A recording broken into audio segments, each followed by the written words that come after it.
Hello and welcome to another edition of the Football Podcast with myself, Kristian Jack, and Steven Caldwell. Today we chat about Liverpool staying the pace, Whitecaps falling to the Galaxy, Toronto FC's disappointing draw at BMO Field, the Impact drawing in New York, mention them. What about Bayern Munich crushing Borussia Dortmund? Spurs have opened their new stadium, and the CPL have launched some new kits.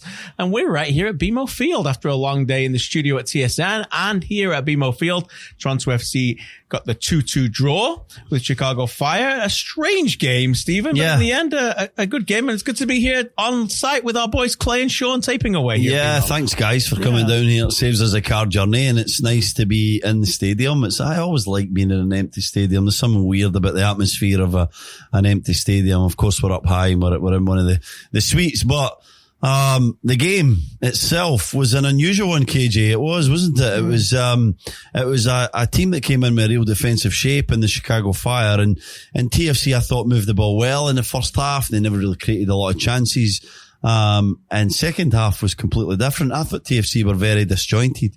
It's probably the worst half that I've seen from them this season, out with the Champions League, of course.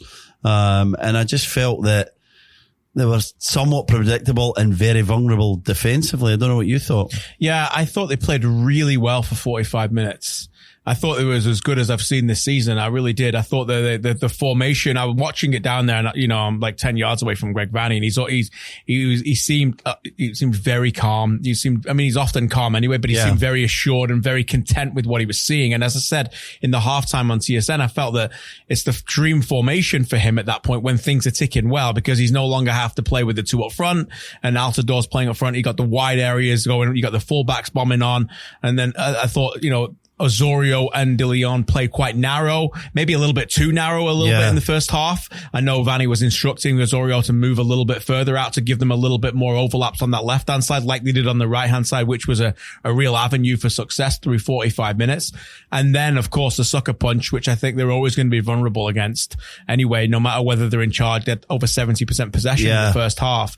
And that kind of gave Chicago more confidence. I would say that I think we were going to expect teams to come in and defend like that. I would expect them to come in and defend like that. The one thing I would give Chicago a lot of credit is that even though they defended quite deep, they still had a lot of technical players. Yeah. So he had players like Katai, Jordi Mihailovic, who was very, very good, buying into this defensive shape. So when they did have time to transition, you've got ball players who then could get in behind or really threaten TFC. Yeah. It wasn't like a pure bunker job where you've got four defenders, a bunch of defensive midfielders who really couldn't do anything with the ball. So I felt that they had that danger on them. And I always felt coming today that I felt I'd see Chicago score, and so it proved. Yeah, I didn't see that in the first half. You know, I saw a team, I agree with you, very technical players, and they could keep the ball at times, but they couldn't transition in any kind of attack. And then, of course, right at the end of the half was the one long ball, really a shocking goal to concede from TFC's point of view, to you know, a chipped long ball forward. There was no real quality on the ball, and, you know, a decent run from Sapong, but Mavinga should have defended it a lot better. And it suddenly changed the whole psychology of the game for me, because TFC, after having dominated and shown some good signs, maybe should have been more than one goal to the good, come in level at half time. And it really gave Chicago Fire belief. They came out in the second half, and then we did see that. We saw Katai, Mihailovic, Sapong, Nikolic got his goal. We started to see more ambition and more adventure from the attack, and a team that felt, okay, these guys are vulnerable. We can hurt them on the counter-attack. And I thought that's when we seen the best of Chicago, where they did still get back into that low block and defensive shape. But when they went forward, they went with numbers and they went with purpose, and they looked really dangerous. And I think some of that was down to the ambition of Chicago Fire, and some of that was down to the tweaks in shape from Greg Vanney. Larea was more tucked inside. De Leon was trying to provide that width, but they got caught in between defensively, KJ. There was some gaps there, I felt, that weren't really being exploited, or weren't being defended well by TFC, and they were being exploited by Chicago Fire. I agree. Caused by the deepness of Michael Bradley. Didn't like it. It was back to that Bradley in the back line, and I just think when he does that, yes, he's on the ball and he can start attacks, but he starts them from such a deep area, they're not really hurting the opposition, and then defensively, that then causes indecision, gaps appear, and teams exploit it. And Greg Vanney was very, very disappointed with the opening goal they give away, because I think as a coach, you think you've had all that possession. And as you rightly just so eloquently put it at that point,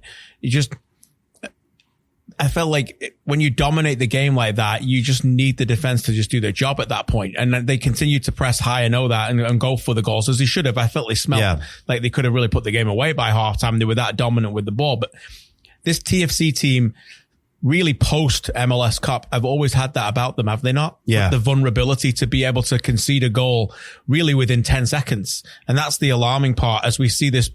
They're using the word project a little bit more now this season, and everyone's buying in. And we saw Michael Bradley say this week that it was the best training they've seen since he's been here. Yeah. Greg Vanney saying we're really focused on the long-term goal and the project here, where, when last year was a little bit more singular focus on every game to try and win the game. That's fine. And I think I really believe it. I see the motivation. I see an attitude change this year. I don't know about you, but they've got to do something about that defensive issues, because I'm not sure whether, what they do about that, but they are vulnerable. And by the way, Seattle next week, if you think they're vulnerable to Chicago at BMO Field, wait till you see them. Yeah. And in fairness, I thought they were playing a pretty average MLS side today. And in the second half, particularly, they showed that they can be got at. So you think about a Seattle or an LAFC or a Sporting Kansas City, or even a DC in the East, and you see a team that are probably going to be licking their lips thinking they're going to get a lot of joy against TFC.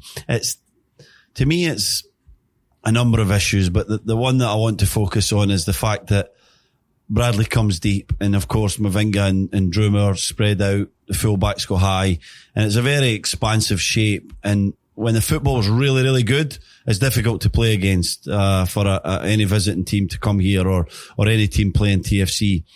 If the football breaks down and there's a turnover, they're so vulnerable because they're in between, and that's what I don't like about it. And I don't think that they have an outstanding defender there that can really mop it up and cover the deficiencies. And so when you see the play where Drumer gave the ball away and the long ball comes, Bradley was defensive, but 3-4 yards too high. And Mavinga was then unsure about how much to cover round, caught in between, not thinking like a defender, and within 2 touches, it's in the back of the net. And it changed the whole concept of the game. And there was a number of times from up high, it's a great vantage point.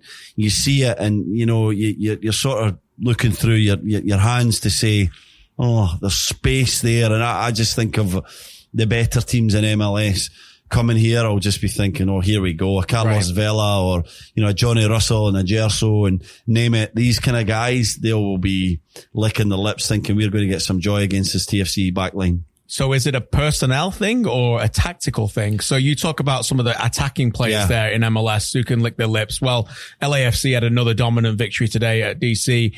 They have got an amazing attacking flow the way they're playing right now, but they've also got Canadian Marc-Anthony Kaye and Edward Atiesta, who are very good balanced in midfield there. Are we getting to the point now where they're better than Marky Delgado and Michael Bradley, for example, at the way that they're playing at the moment as a partnership? Can it be fixed, or do they need to play a different player in that role? I think they need to play a different, not so much formation shape, but a different way of playing. I don't think Bradley needs to go that deep. And my reasoning is you're playing against Nemanja Nikolic, who is not the most mobile centre forward in MLS, nowhere near it. Why does Bradley have to go back? You've got Mavinga and Drumer there. You've got a 2v1. Your fullbacks can still go high. Bradley can play at the base of the midfield, where we saw him in the 2 games previous, and be dominant and do his work in there, where it's a little bit more difficult to get space, but it creates better solutions for TFC. And so because Mihailovic is right on Bradley, his solution is to go deep, to play in more of a back line, because he wants to get on the ball. And I understand that, because he's dictated the tempo of TFC for a number of years now, and he does it very well. But when he has to go that far back to do it, what happens? Pozuelo has to come deeper, Osorio a little bit deeper.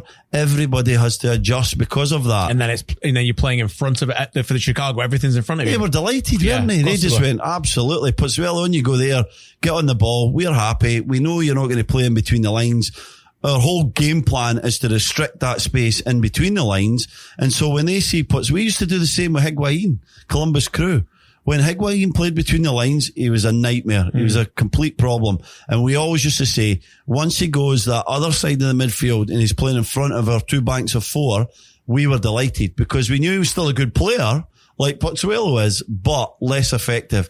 And so I just think that it starts with Bradley and then it goes throughout the entire team. Play a little bit higher, create some problems further up for teams. And that way, then you can stretch the pitch a little bit better and you can ask more questions. But today, it was an excellent defensive performance from Chicago Fire. But I thought TFC played into it a little bit. Yeah, Schweinsteiger was terrific, wasn't he? Superb. He's reading the game. Oh, yeah. Immense. Yeah, he said to me after the game on the field about just a difficult team to defend against, one of the best in MLS. And he was, I think you could see that he was reveling in that challenge of that, As usual, we always ask for your thoughts on hashtag AskAFP. We'll get to Shawnee later in the show with your questions, some really good ones again this week. And Whitecaps will get to you shortly. Before we do, though, some questions on Twitter from AskAFP about this game. Alex said he was disappointed with the way the team played, unable to create enough opportunities, but it should have still taken the 3 points. Taylor again said the hashtag love the pod. Thank you, Taylor. Also a lot of concern about Alex Bono right now. Mikey said, when is it time to play Vesberg over Bono? Alvaro Gil, what's the long-term outlook on Alex Bono? Some people questioning Alex on the first goal. Look, at the end of the day, 10 points from 12. I don't think we're anywhere close to a goalkeeping change yet. Yeah. But I do think people are looking at areas where TFC could get better. And I think Alex knows he could get better, and I think he'd be disappointed on that goal. He will be disappointed. He got caught in no man's land. No keeper wants to be there, and he sort of makes it easy for the forward. But I can understand why he was up there. He felt the ball might skip through. To me, the major blame in that goal is with Chris Mavinga. He has to defend and defend better. Do you think Mavinga would like Alex Bono to be further up in his goal, out of his goal? Potentially, because he is very deep. He's very deep for where the ball is being played on the field. Yeah. But in fairness, if Bono was really far up, unless he's challenging CJ Sapong, he couldn't do anything about it because he brought the ball down, didn't he? Controlled it in the half volley as it hit the turf. Brilliant touch from Sapong. And then Bono's in no man's land at that moment. It's a lovely little left foot finish over Alex Bono into the back of the net. But the minute Mavinga decides not to essentially cover, and come right round, he's got to make a challenge as soon as Sapong takes a touch. Mm-hmm. There's no challenge that comes in from Mavinga. A bit too impassive defending for me, and he's been a touch shaky at the start of the season. There's so many wonderful things in a game. He's a terrific player. I just don't think that defending is at the top of his mindset, and that to me is always a problem. I was a guy that liked to just defend first and bring other parts to my game second. I don't think that's the mindset of Chris Mavinga, and I think that it gets him caught out at times, and the uncertainty between that back line, and I'm half including Michael Bradley in it here when I'm saying this, and of course the goalkeeper Alex Bono, it's there. The seeds of doubt are still there, and that to me is the only real concern for TFC at the moment, especially in the Eastern Conference, because I think that they've got as much quality, if not more, than any other team. I expect them to be up near the top. But when we're talking about the truly elite teams in this league, I think the vulnerabilities defensively could be their Achilles heel. Interesting stuff. We'll keep an eye on that, and again address that next week when they go to a very difficult place to play in a Seattle Sounders team that are on fire right now. Look for that. That's a very tough front four with Ladero, Morris, Rodriguez, and obviously Raul Ruiz, who's one of the best strikers in MLS. Outstanding signing. Been a brilliant signing. We'll get to Liverpool shortly, but continuing on the theme of Major League Soccer, Friday night, Vancouver Whitecaps 0, LA Galaxy 2. Zlatan Ibrahimovic's first appearance in Vancouver, I think ever. I don't think he's been there on holiday. He seemed to enjoy it as he walked in the stadium. He said I think he used the word fantastic when he was asked by TSN Stu Walters in terms of the atmosphere. Yeah. And he's been in some fantastic atmospheres, but look, he was a happy boy. He got his goal. He should have got more. He missed an absolute clean sitter when Max Crepeau dropped the ball in front of him and he put the ball wide. Yeah. In the end, a very, very disappointing result for the Whitecaps, where some people I saw today spoke and both wrote that it could have been very different. Just if the left back had maybe put his foot through the ball in the opening 2 minutes of the game. What do you think? Oh, you know what I think about it? I don't even like Panenkas when they work. Everybody was waxing lyrical about Alejandro Pozuelo last week. And the audacity, Wildman's call. Yeah, I never liked them. I just think, what's the point? You're not having Panenkas. I've never you just don't look like a guy who'd ever have a Panenka. You're 12 yards out. Why take the chance? Yeah. I hope your son listens to this. Yeah, so they are, because if I ever catch him taking a Panenka, he'll be in trouble. But you're 12 yards out. Why take a chance? Go and hit the ball, put it in the back of the net. Your best striker of the ball, normally a centre forward, but could be anybody in the field. Free shot from 12 yards, go and hit the ball, score it, put it in the back of the net. And so why take the chance of a chip and hope that the goalkeeper goes to a side and when it works, and it works like Pozuelo, it looks amazing. When it doesn't work, it's truly embarrassing. And you're trying it in a side who have not got a victory this season, struggling for goals, struggling for someone to hold on to, a lead. Could go on with the difficulties that the Whitecaps have faced at the start of the season.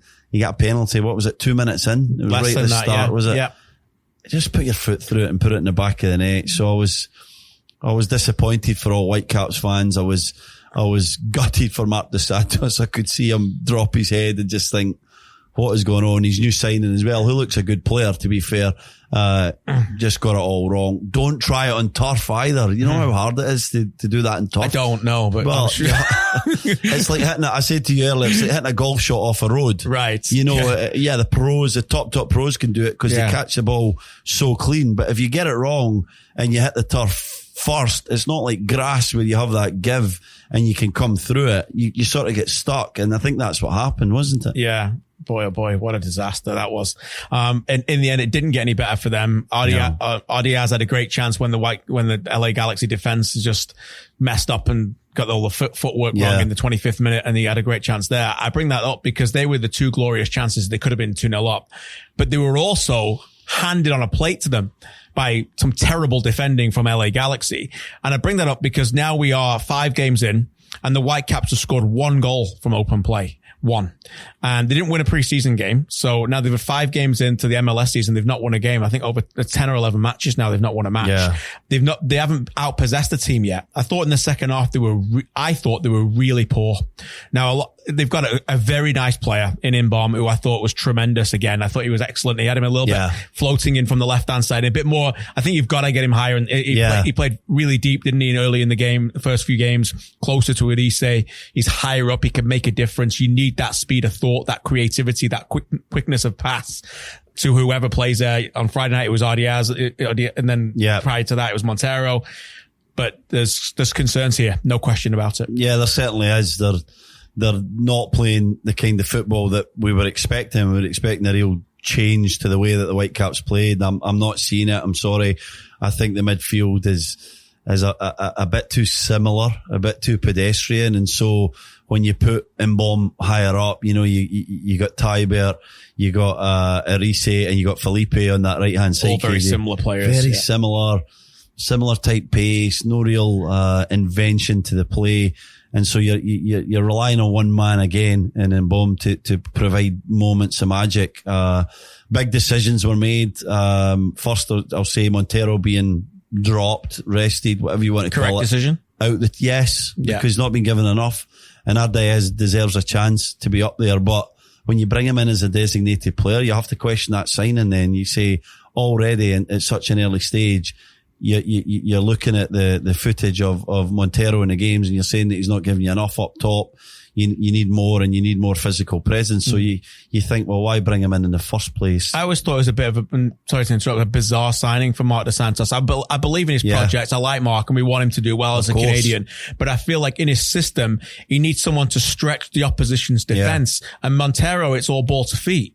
It's not stretchy. It's all in front of the centre back. He's got some strengths, but it's not the kind of player that I think suits Marc Dos Santos' style, which I think one of the reasons why he didn't play him yesterday. Yeah, he'll put the ball in the back of the net if you put it on a plate for him. He's proved that his entire career, but he's struggled in his first spell with the Whitecaps for me to go and put in the required work and the effort and run the channels and all the things that the Whitecaps needed then. And I think, in fairness, and the look of even the new team that Marc Dos Santos has built, they still need that now. They need a player who can stretch the game, who can hold the ball up, and the identity or the description of a Marc Dos Santos number 9 is normally a bigger guy who has a bit of a presence. And so Diaz playing did not really surprise me. Bangura has had his one brilliant moment against Houston, but he's been really hit and miss, a lot of miss, unfortunately. And him and Venuto have sort of swapped the starting role, but both have been subbed after 60 minutes nearly in every game for the other one to come on, because they've never really set the hills on fire. And so there's a number of things going wrong. I think defensively they were pretty solid, but with the Zlatan second goal, Godoy got caught. Henry and Godoy looked a little bit easy, you know? Yeah, way too easy and more vulnerable. And Zlatan put that one away for LA Galaxy second. And so it's worrying times, isn't it? They've got a massive game on TSN on Friday away at Chicago, because Chicago showed some signs to me today that they do have the ability to cause some problems from an attacking sense. Freddie Montero, 2014 to 16 at Sporting, 14 goals in 51 games, 1 goal every 3.6 games. In China, 9 goals in 29 games, 1 goal every 3.2. Back to the Whitecaps in 2017, 36 games, 14 goals, 1 every 2.5. Okay. Sporting 2018, 20 games, 3 goals. 1 every 6.5. So since 2014, not prolific. No. And now coming in 1 goal this year in 4. Again, well, that was a penalty. So I think he can, I don't know about prolific, but I think he can score more goals if you get the ball to him. Right. So I think you need to change the shape and get Reina and who was benched again. Reina, and get more guys round about to get the ball in for him. But if you're playing the formation that the Whitecaps are playing at the moment, and in fairness, it was the exact same under Carl Robinson. They couldn't, they were asking him to work too hard, and they were asking for other things from his game. And I just didn't think he was a success. So I was absolutely flabbergasted that he came back to the Whitecaps. And I'm taking nothing away from him, because like I said, when the ball gets to him in the box, he'll put it in the back of the net. It's just that in this side, it's not getting to him enough. And so it's taken away from his game, and his work rate's not high enough for the team. No stars. No stars for the Whitecaps. Quickly before we get into the next game, Felipe's comments that went viral afterwards when he spoke to TSN Stu Walters about people there to see Zlatan. Any concerns with that? Any problems with that at all? Yeah, no problems with Felipe. I think he's quite right. I don't know why the home fans are cheering on an opposition player. I didn't really like that. I can understand. I'm not sure they were cheering him on, but I know what you mean. Yeah. Well, I mean, like they were there to see Zlatan as well as seeing the Whitecaps. It's the first time he's been to Vancouver. I get it. We've just said the Whitecaps has not exactly got people right now who are selling out tickets to go see this key player. Yeah. They haven't got a star. I mean, the whole broadcast, as a broadcaster, the whole broadcast was about Zlatan, I think, for a reason. But that's our job to do that. For a reason. We're supposed to build it up. We're building Zlatan up. The Whitecaps have every right to build Zlatan coming in if it helps sell the tickets.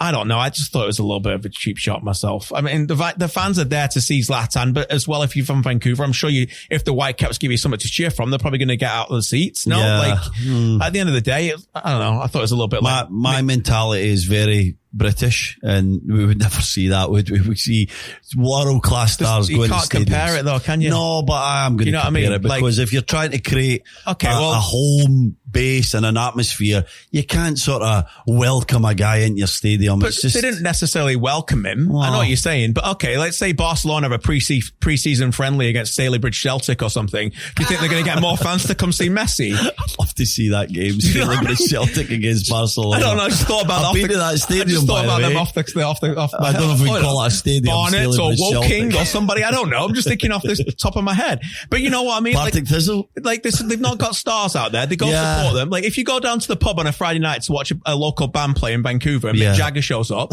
I think if you find out Mick Jagger's there, you're going to go to the pub, aren't you? Of course, but this is football, and football's different, and this is not a pre-season friendly. This is a competitive MLS fixture. So you don't welcome anybody into your stadium. You make it a bit of a fortress, and you try and make it hostile for him. And I know Zlatan's not going to feel any hostility from 25,000 people in BC Place, the places he's played, but you shouldn't really welcome him. So I've not got a problem with what Felipe said. I really don't. And I think that I'm sure it's tough I'm sure it's tough as a home fan to see some of that, but I don't think it was that hostile myself. Yeah. You know what I mean? Okay. But anyway, let's move on to the Premier League. Liverpool atop of the league. I love that little segment there. Yeah. I don't know. Anybody else has got comparisons out there? Let us know. If you've ever gone into a stadium to cheer on an away player, then let us know. And I'm sure as our top man over here, Clay, has told us happens in NBA arenas all the time. Yeah. Hello, Golden State Warriors, Steph Curry and co. So Liverpool got top we'll get through to the headlines next with Shawnee, but they got top of the league. And I thought an extremely enjoyable match on Friday night at Southampton. One of my favorite games of the season. They showed everything that you want from a champion team. They go down a goal. They were really not in the game for the first 25 minutes of the game. Southampton technically they matched them, but they matched them even more in really work rate, bringing the tactics. I thought the runs from midfield, they pressed them high. It was a true Hasenhüttl performance. They got at them. They were not worried by Liverpool at all. And Liverpool had to find their way back in the game. And I just sat back as a neutral watching it thinking, okay, here we go. Show us what you've got. And in the end, they come out again and show us exactly what they got. I thought they were terrific. Yeah, they were terrific. And what an advert for the Premier League. Just tremendous football match. You see a team down near the bottom, still in relegation trouble, and coming in against one of the best sides in Premier League history at home to Liverpool. Just tremendous. I agree with you, KJ. Their game plan, their effort, their commitment to the match, and their quality was outstanding. And Liverpool were hanging on a little bit in the first 30 minutes of the game. Southampton went the goal up, and then the critical first goal for Liverpool, brilliant ball in from Alexander-Arnold, and then the header from Naby Keita was terrific. 16 assists now from fullbacks for Liverpool this season. Robertson and Alexander-Arnold have just been amazing this season. And I know Alexander-Arnold went off on Friday night, and it was a bold, brave decision from Klopp to bring on Henderson, and Milner came into that right back role at the time. And he went for the experience, but Alexander-Arnold's just an outstanding. I know you love him. I love him. He's a brilliant player, and the ball was perfect. Keita came onto it, kind of changed the game at that moment, but it was still very much even. And then as the substitutions that I mentioned came on, I thought Liverpool just changed where the game was being played 20 yards further forward into the Southampton half, and it had a big effect on the match because they managed to get concerted pressure. And then ironically, they score a goal on the counter-attack. Yeah. It sort of changed the way the game was going. And at that moment, I thought Southampton felt they could get a goal. And within, I don't know, you might know, 6-7 seconds, would you say? Nothing like right up the park, in the back of the net. It was amazing. Yeah, I think I've said this before on this podcast, but when you watch something at a really high level, you have just incredible appreciation for it. And we talk a lot about the ability as these players on the field to deliver every week, but the mental aspect fascinates me. The way that they rise to the occasion, and everybody who's not a Liverpool fan or despise Liverpool or United fans, you know what they're all sitting there waiting to go bottlers. They're all sitting there. That's what they're doing. And even if Liverpool get to 95 points and they draw the last game of the season and they lose the league, they're going to be given this label as bottlers, which is harsh/ridiculous. Yeah. Okay. So they're not bottlers for me, the way that they've shown here. Now they might, if they crumble down the stretch and they don't perform well, then we'll talk about them being bottlers, but you can't say the bottlers right now. No. And what else fascinates me about this is there's only one player there, James Milner, who's won a Premier League. Yeah. And they're still doing it collectively. They're still grinding it out and finding their way through 3 games in a row in the Premier League now. They've gone into the 80th minute and not winning, and they've won.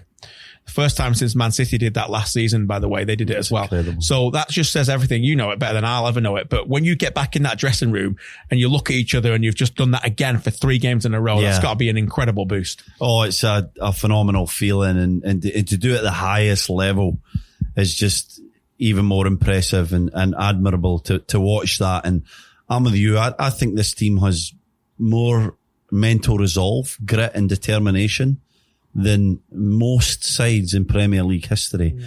And I say that with all sincerity, and I say it because I don't think they're playing their best. We can all see that and say that. They're not playing their best, but they're finding a way to get it done because of the deep commitment and need to win this title. They feel it from the prestige of playing at that football club. As individuals, I think the fact you mentioned that only Milner's won a title before, they are desperate for this. They want it so badly that they're willing to do pretty much anything, and that includes Jurgen Klopp, their manager. He knows he needs this for his CV and his career as well, and they desperately want to give that to the support. And so they're just grit and determination and finding a way to get victories. And it's so impressive to watch. And unfortunately for them, they're playing against maybe one of the best sides, I think the best side in Premier League history, in Manchester City. A side who have absolutely everything, who have spent vast sums of money, but have just got the best coach in world football and are just there and just making them find these results week in, week out. And it's, in a way, it's such a shame that one of these teams are not going to be crowned champions, because to me, they both completely deserve that. I agree. The last thing on this before we move on is I think that Liverpool's challenge is greater, not just because of the 29-year shadow that's hanging over them, but I think every time an opponent plays them, they know that. Yeah. So they're getting the maximum out of their opponents right now. The opponents are playing them to the top level, going, we know the anxiety is there. We know we're pushing you. And I think City's opponents, I think many of them are beaten before the start. Yeah. I mean, you played the game, you know that. Surely when you play a team going for the title, you think we can get him. Yeah. We can get at these guys, you know? Yeah. They're playing every game is like a cup final for their opponents. Yeah. And Liverpool are still getting past these Tottenham and in a row and Southampton, you know, they're still getting it done at the moment. Yeah, there's a big mental side to that, KJ. And, you know, when we won the championship with Sunderland in 04-05, I think it was, it seems like a long time ago now, but we were one of the biggest side in the championship, and everyone wanted to come to the Stadium of Light, and you know, everyone brought their biggest game, their best game to us. So, you know, you need to have players who understand what it means to be the team to beat, and we were that, and we consistently won games, and we did a little bit of a City and a Liverpool where we powered through at the end. We got stronger and stronger and stronger. I think we won 11 of the last 13. Lost one and drew one. And we lost one we shouldn't have lost. QPR at home. And, you know, and we got on the bevies the night before or something? No. QPR at home. Yeah, no. I think we went a goal up and we lost. Kitson scored, like Dave Kitson, remember him? Oh, yeah, I do, yeah. Dave scored. Ginger Nugget. Yeah, he scored a bit of a strike. My memory's fading a little bit now. I think his head sounds too like many it's balls. Perfect. Head of too many balls. I don't know about that. You're bringing out match results from 2004. You can't, you know, your memory's not fading. And you've been working for almost 12 hours here. So delirious. You're doing well. So we had that mentality to keep going, and both these guys have it. I just think that City are probably just a little bit better, and I think that's no indictment on Liverpool. No. They've just got a bit down more to their quality. Maybe because they spend more money, basically. Yeah. Anyway, good stuff. Let's get over to our friend Shawnee for the headlines. And Shawnee, we didn't bring you in at the start of the show this week, probably because you didn't score a goal.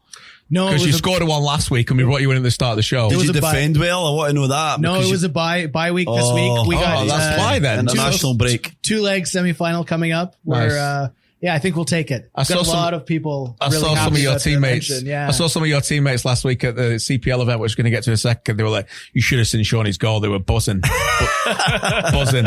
So we need some video footage of that. If anyone has it, please send it into Ask AFP. I'm sure they don't. But before we get to headlines, I just want to add that I think Oso also made a dig at fans last year when Zlatan scored his goal here. It just made a little, saying it came a little easy for them to cheer for Zlatan. So. Felipe is not alone. You're right. Although in my discussions with Oso since then, he dropped a caveat. He said, I didn't realize at the time it was his 500th. Because he said, I did have a go at the fans afterwards, but then he's like, cause we're doing a thing on Zlatan 500th goal and in the future, maybe when Galaxy play TFC, and I interviewed Oso for it. And he said at the time he didn't understand that it was 500th. I'm not quite sure if everybody who cheered for him that night still understood it was the 500th, but anyway, it was. I was in the stands. I didn't know it was 500th. That's what a goal. So. Yeah. Did you cheer, Sean? Yeah. Breaking news. This is recorded as well. This is interesting. Okay. Anyway, on to headlines. Manchester City secured their spot in the FA Cup final with a 1-0 victory over Brighton. We've talked about it before, but now that they're a little bit closer, are they going to win the quadruple? They've got a great chance. Yeah. Wow. We never thought that it'd be this close. Like, here we are now, mate. We're in April. They're in a cup final. They've won a cup.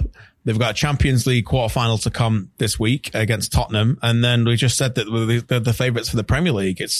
I don't think I've thought quadruple more in my life. Yeah. You know, this is how realistic it is. It's extremely realistic. And I think that, again, we talked a long time on the resolve of Liverpool, but to be at that level of football and to consistently stay there, Manchester City need so much, we need to talk about the respect we have for them to do that. And I think it's fantastic that they can stay there and get performances. Jesus scored today. We questioned him on TSN maybe last week, KJ, was it, when Aguero had his little knock, and we said he needs to step up. He's been a little bit hit and miss this season for a while, and then he gets a goal today. And, we could go on and on about the number of people that have had big moments for Manchester City, and it's possible. What's the most difficult competition for them in your opinion? Champions League, yeah. I think so. And who's their biggest threat? Probably Barcelona. Yeah. But we'll get to Champions League in a second. Yeah. But they're going to, this has been recorded Saturday, so we won't talk about their opponents in the FA Cup, but they're going to be overwhelming favourites. Oh, yeah. That's 2. Premier League, 6 wins out of 6, they've won it. I think that's going to be, I don't think they're going to win all 6. So we'll see. I think if Liverpool win the last 5, they'll win the league. I think they're going to drop a point somewhere, City. I just don't, otherwise, if they win all 6, they've won 14 in a row to finish the season. It's absolutely incredible. It is incredible. But just to get to an FA Cup final is also equally incredible. They haven't been there for 8 years they haven't won it for 8 years. They obviously have been there prior to that when certain Gary Caldwell lifted the cup with Wigan Athletic, who would later have Ben Watson. Shout out for Ben Watson. They would later have the first time I saw him in the box. Audacity to sack Gary Caldwell later on as a manager. We need a whole fresh podcast for that. An hour and 30 minutes. I think it's just the 3rd time Man City have reached the FA Cup final since the 1980-81 replayed final, which was that the Ricky Villa final? It was. Yeah, it might have been. There you go. So there you go. Some history here as well for you. Bayern Munich thrashed Dortmund 5-0 today with a hat-trick from Robert Lewandowski. This was his 200th goal in the Bundesliga. Where does Lewandowski rank in the world of strikers right now? Up there. Very, very high in my opinion.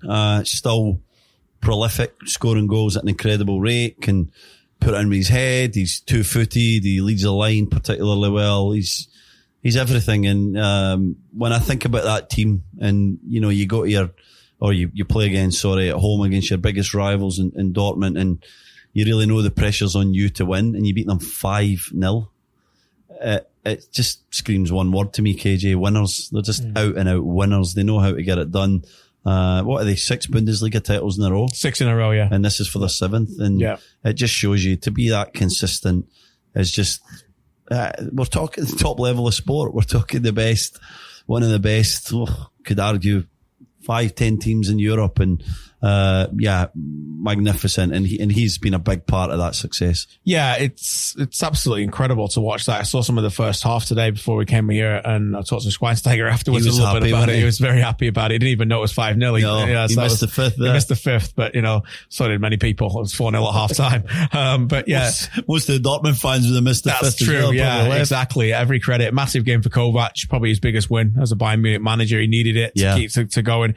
To answer your question, where does he rank? I mean, this is where you get into is Ronaldo a number 9? I'm not sure. Yeah. You've got Harry Kane, you've got Suarez, you've got Aguero, Mbappe, Griezmann.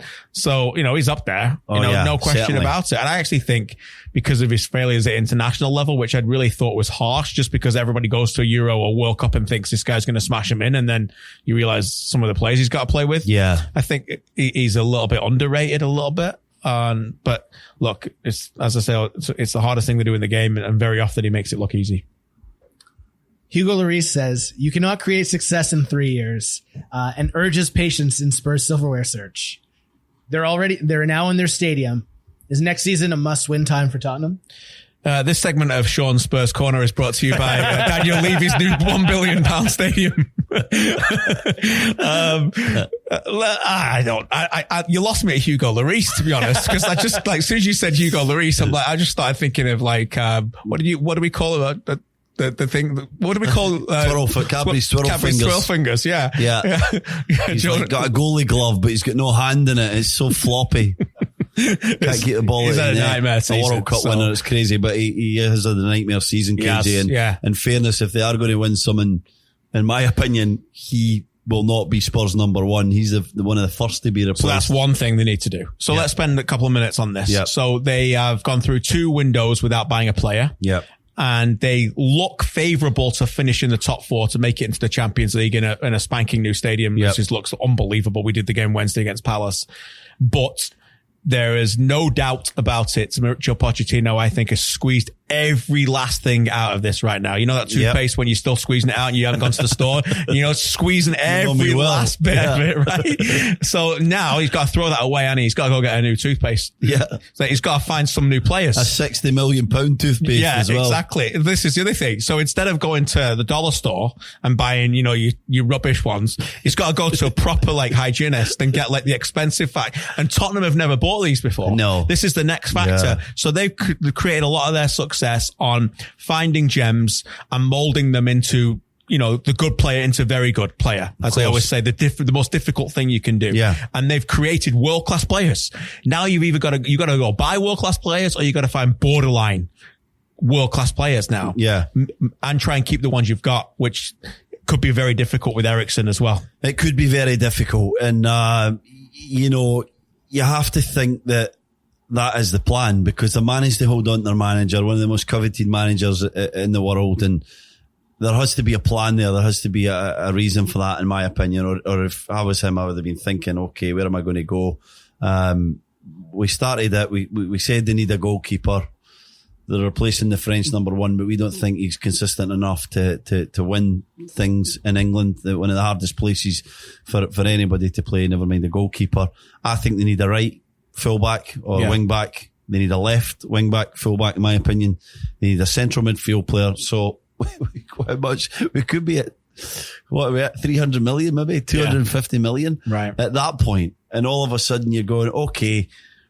In my opinion, if they get the 4 players and they have to buy them and get them right, and they're probably not going to be Premier League players. They're going to be from somewhere else. So you need to assume that they can adapt to the Premier League really quickly. They might be able to get like a Wan-Bissaka or a maybe, or a Declan but he's Rice. One of the ones you're talking about who's in between. Yeah. And I even include Declan Rice in that. As much as I like him, I agree. There's many parts of his game that need to improve. Yeah. If he's the standard of Fernandinho or Fabinho, correct, or even Jordan Henderson with a, in my opinion, with the experience and leadership attributes and things that he brings to Liverpool, I don't think Declan Rice is anywhere near that level, you know. Yeah. So if you're talking about guys like that, you still need to say you give them time, Shawnee. And this is what I mean. If you really want them to be contenders next year and contend with a Liverpool and with a Manchester City, with the players that they have to spend 250 to 350 million pounds. And they won't do it, will they? Because you just spent $1 billion on a stadium. Keeping it in Spurs corner though, Champions League quarterfinals start up this week. What match are you guys looking forward to the most, and why? I'm looking forward to, let's keep it in Shawnee's corner here. Yeah. Tottenham versus Man City. Yeah, we're still being sponsored at the moment, so we should keep it in. I'm going to go with Spurs against Man City, because I think Spurs have a shot. Yeah. Liverpool will beat Porto. Yeah. Right? That's Tuesday's games. Wednesday, Ajax Juve will be tasty. Amsterdam, magnificent stadium. That'll be interesting for sure. And Man United, Old Trafford against Barca. Maybe Ander Herrera can give an interview at halftime and say, why does everyone come to watch Messi? But Tottenham, Man City is, I like that. It's tasty. That's the game I'm watching more than anything else. Because I really think they have a chance. I do. Yeah, I do as well. I think that when you get these national matchups, you never really know what's going to happen. And I think that's, as we saw from last year with City playing against Liverpool, it's always the one that I don't think Pep really wants. I think he'd rather play a European team. Yeah. So I'm looking forward to that one. I think it might be close. I think Barcelona will comfortably beat Manchester United. I think Porto are interesting, but I think all in all, over 180 minutes, Liverpool will go through that. Won't be as comfortable, will it, as last year? It won't be. I'm with you. It won't be. They've got some qualities, but I think ultimately, in the end, it'll be a victory. And Ajax, Juventus is, I'm loath to go against Ajax. They're so exciting. They have so many great football players. And if they play with the freedom and abandonment that we saw against Real Madrid, it could be very interesting. But I'm going to say something to you, KJ. Tell me what you think. I don't know what scoreline, going back to Juventus, would make Ajax sort of favourites. If they win 2-0. Yeah. Juve will still, after what happened, they'll still feel, we can overturn that. So I think that just really pushes it in their favour for me. The confidence soaring out Turin at the moment must be extremely high, especially against Ajax, who have been great, but you have to think that the lack of experience in their run will end shortly. Yeah, I agree with that. Quick game. Ranking the outsiders in order of chance to beat them. I'll go with Tottenham 1. Yep. Porto 2. Okay. I'll go with Ajax 3 and Man United 4. I'll go with Tottenham 1, Ajax 2, Porto 3, and Man United 6. Because they've got no chance against Barcelona. And I'm willing to go on record and say that. I think it'll be a comfortable victory for Barcelona. They're a very good side. They've got the resilience and the toughness we talked about. And of course, they have the quality, and they have a man absolutely possessed. The best player that we ever saw, or we've ever seen play the game of football, Lionel Messi, trying to win the Champions League. Sorry, I was just finishing a tweet at Steve O'Caldwell. Hashtag Ask AFP, such an Ollie hater. Get back to you, Sean. Cardiff City dropped another 3 points midweek, this time to Manchester City. With only a handful of games left, is there any hope for them to stay up in the Premier League, or are they the third team down? Yeah, they're down for me. I think they've been down for a long time, and I know that they've showed great fight, and they've been in it, and they've had the tragedy, of course, in their season. They got some real togetherness through that, and they won games that were difficult. But at this moment, the gap's getting bigger, and that they've got a massive game next week against the Burnley side, who are just purring along. They won earlier today against Bournemouth. Great victory away from home, and I think they'll beat Cardiff, and that'll be it for me. But credit to them, they've kept it going, KJ, haven't they? They've been in it for the whole year, and they were a side that we would probably both would have said would have been way down there at the start of the season, and I think that they've found a way of playing and a team spirit that's allowed them to be still in the conversation, and that's down to their manager, who's been terrific, Neil Warnock, and the players coming together, but they've lacked quality. No, exactly. Look, talent-wise, they're 20 out of 20, are they not? Yeah. Really? Yeah. So they're 18th. They've got 28 points from 32 games. They're overachieving, in my opinion. Every credit, better than the other two teams right now. I mean, Huddersfield probably don't have much more talent than Cardiff, if any, but they're equal. They've got a few more talented players. Yeah, exactly. Probably. Yeah, Moy. yeah. They got Moy. They got Hogg. They've got Sinclair. So they got these guys played a World Cups. Cardiff not really got any quality players really, who you can make a big difference. No. And I think they know that. They are who they are. We've got the game next Saturday. They have to win. They have to go to Burnley and win. Yeah. If they don't win that game, they're done. And I don't think they will. Kristian Sinclair is now 4 goals away from sharing the all-time record, as Canada defeated England 1-0. We all assume that she's going to beat the record, but what can the country do, or the fans do, to show honor for her and give recognition for her to be one of the greatest players to ever play the game? Yeah, wow, what a question. I think she already got the Order of Canada. Yeah. So that's one thing I mean, the World Cup is a wonderful platform for her to be. She may get it before that, by the way. But this is a sport that that more and more people are falling in love with. I'm talking about women's soccer now, and they need heroes. And for me, I think they just need to continue to embrace her. We haven't got long left to watch her play at a very high level. We know this. I would imagine, look, this is going to be her last World Cup. Yeah. She had one terrific World Cup 4 years ago. We're playing on home soil. It doesn't get any better than that. And now people get to watch her. And I think the more people they get to know her, we're talking about her here, but there's going to be literally probably thousands of people across Canada right now who still don't know, and they're going to get introduced to because it's the World Cup. So I think the highest recognition is to just watch her and see what she can do. Yeah, watch her and appreciate what a truly top professional does on a consistent basis. To score that number of goals is absolutely phenomenal. And I personally hope that she does it at the World Cup. I think that would be an amazing recognition to do it at a tournament like that. Well, you get Luke Wyman to call it too. Exactly. So Lucky her. He's probably working on that call right at the moment, isn't he? Yeah. Working his words. Maybe you'll be able to help him again, as what's happened many, many times in the past. That has Enough to be of said. that. A bit of a reveal there. I'm sorry. But no, seriously, it will be great. And I hope she does it in a meaningful game, Sean. I think it'd be tremendous to do that. And I don't know what else she can get in terms of honours from the country of Canada, but let's recognise one of our best soccer players, that have come out of Canada of all time. What a great point. I love your point about the World Cup. That'd be great because the goals are just so much more valuable, in the World Cup. Absolutely. That'd be great. You get the chance, actually. I think mid-May, they're here. Yes, so there's a chance that you can see May 18th, is it maybe? Yeah, you can see Kristian Sinclair in the flesh, and maybe you guys give her a standing ovation. Yeah, that'd be awesome. Who knows? That would be a good idea. Last question. A report from Ecuador has Manchester United's Antonio Valencia mulling a move to Major League Soccer. He's 33 years old. Does he fit the new modern DP mold? And where do you see a player like Antonio Valencia fitting in Major League Soccer? Good question. I think he fits. I think he still has something in his game. I actually feel a bit sorry for Valencia, how I can feel sorry for a guy who's achieved what he's achieved, but he just kind of dropped off. He was a very important player for Manchester United, and a couple of injuries, and before you know it, he sort of became irrelevant at the football club. So, I don't exactly know. I'm not on the inside what's going on there, but he was always a physically impeccable football player. He was a guy who looked after his body, who had every aspect of the game, and I just think that he probably should leave and come back to North America. It would be right for a guy from this area of the world, and I don't know where he would fit. KJ, what do you think? And I think he'd be a good signing. Yeah, but where would he play and where would he fit? Do you think a place, a market, a team? It's hard, isn't it? I don't know. I mean, now it doesn't really matter. Once you got like Marco Fabian going to Philly, like you can play anywhere, really. Yeah. Right, right back Cincinnati, somewhere. Yeah, Cincinnati. One for a team like that. Yeah, I like him. I think he ticks a lot of boxes. Look, he's obviously not a DP caliber player, but he's had a few injuries lately. But on the field, he's very fit. He gets up and down. He's a winner. That's a very important thing to bring to Major League Soccer.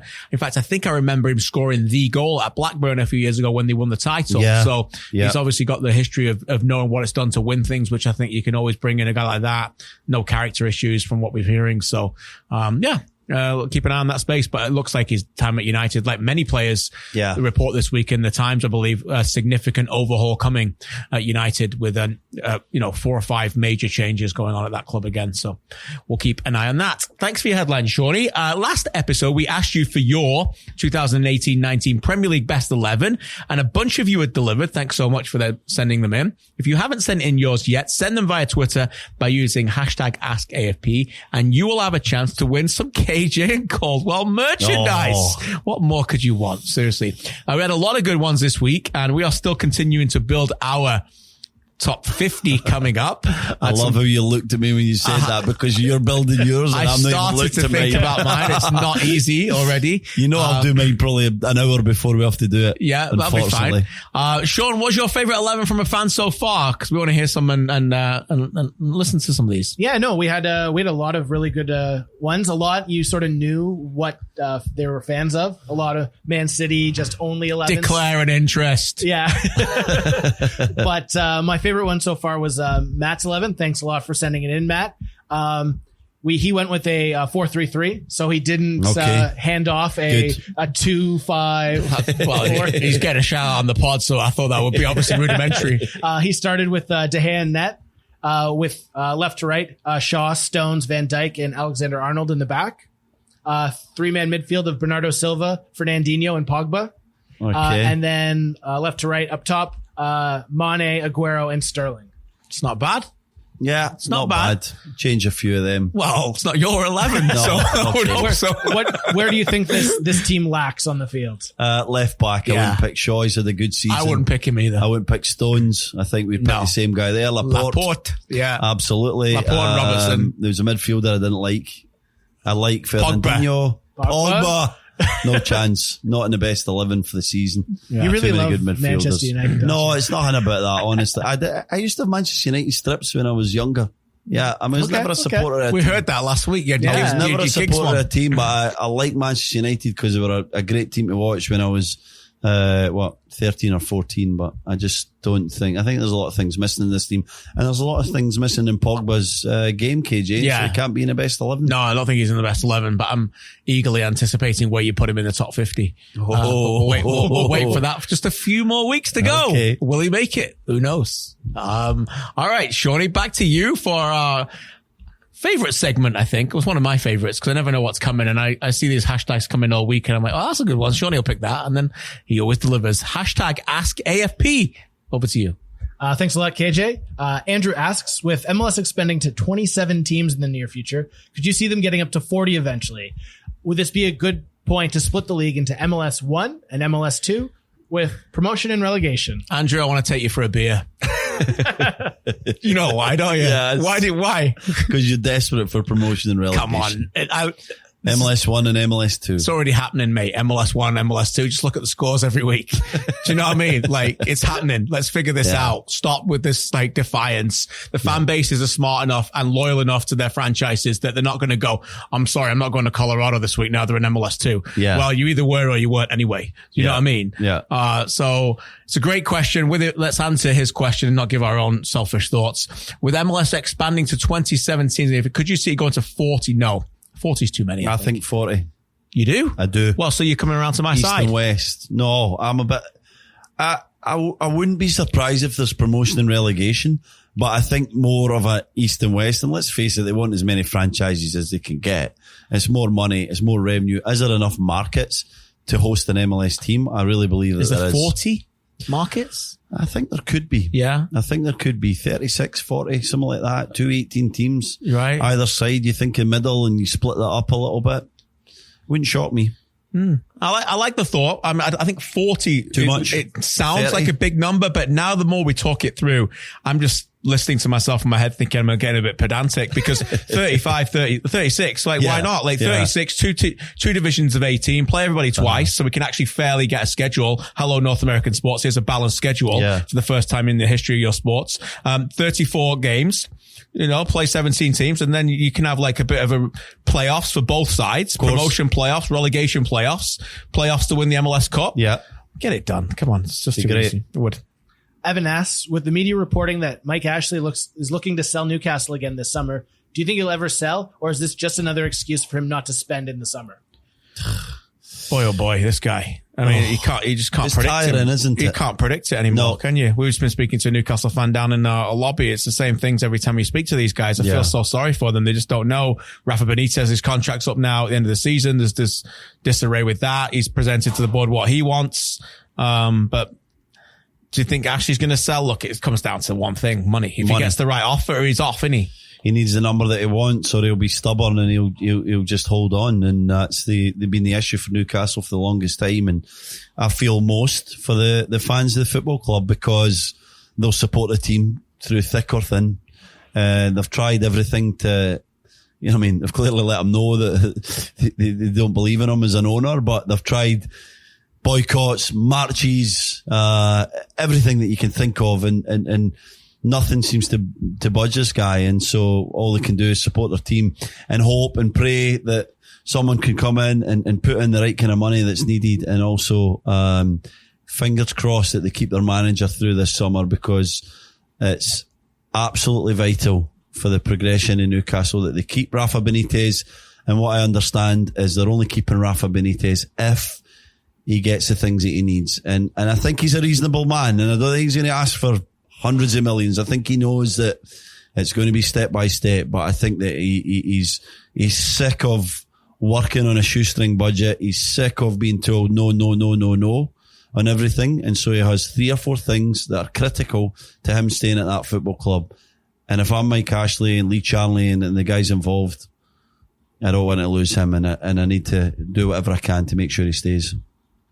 Gianpaolo asks, with Spain in a transitionary period and no golden generation on the horizon, is there any possibility that Alejandro Pozuelo could play himself into the national team call-up?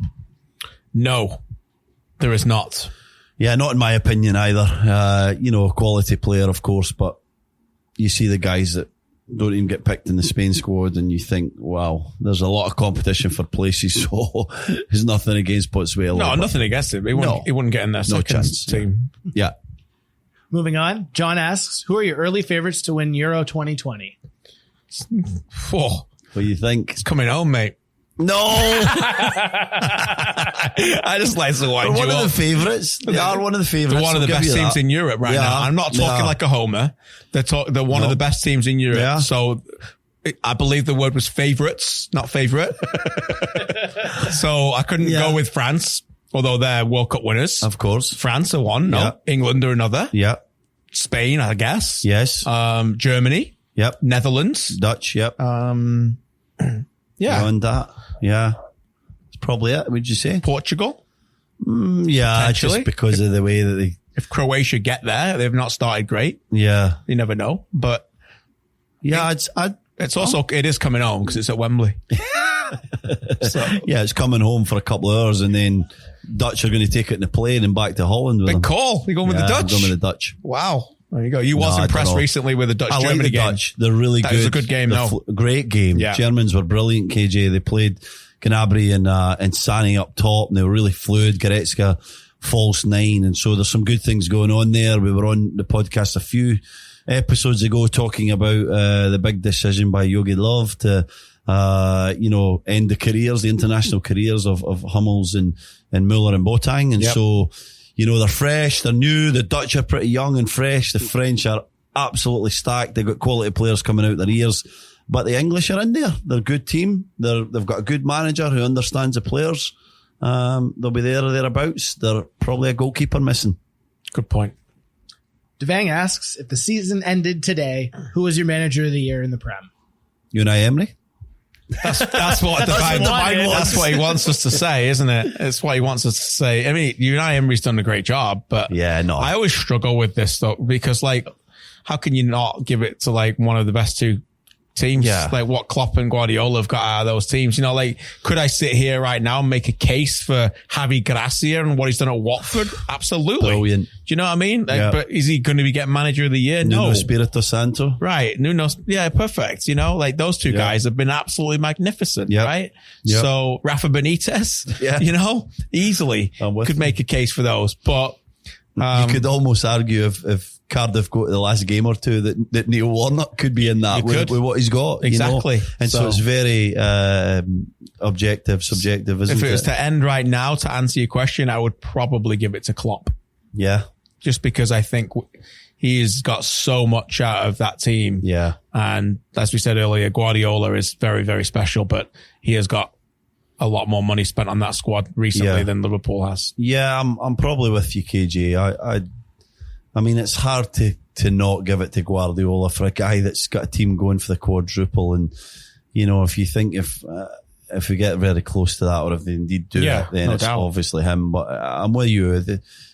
He does have the best players, but he coaches them in such a special way. It's just delightful to watch. And so I think if I was an owner and I could have one guy, as much as I love Pochettino and I like Klopp and Rafa's magnificent at what he does, Pep's a man, isn't he? Yeah. Pep's a guy you want. He just has such an identity the way that he does things, and he gets the best out of players as well. The best players, I know, but still the best out of them. Michael asks, which Premier League club is one player away from fixing most of their problems on the pitch? Love the pod. All the best. Thanks, Mike. Thank you, Michael. Thank you. Wow. One player who could fix if Arsenal had a Van Dijk, they would be a real threat. No. Yep. But then again, if Liverpool had another Van Dijk, they wouldn't lose a goal. It would be unbelievable.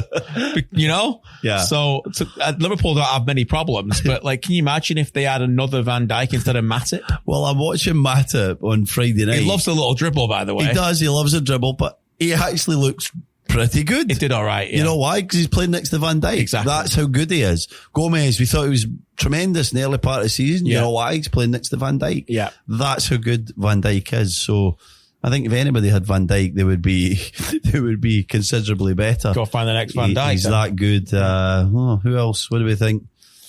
We like Weigl, don't we? Do we think maybe Weigl. Somewhere for him in the Premier League?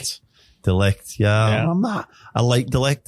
He's a wonderful player and he's young and he's going to get better. I'm not 100% in him. No. If I could have another centre half, it would United be Koulibaly. are looking at Varane.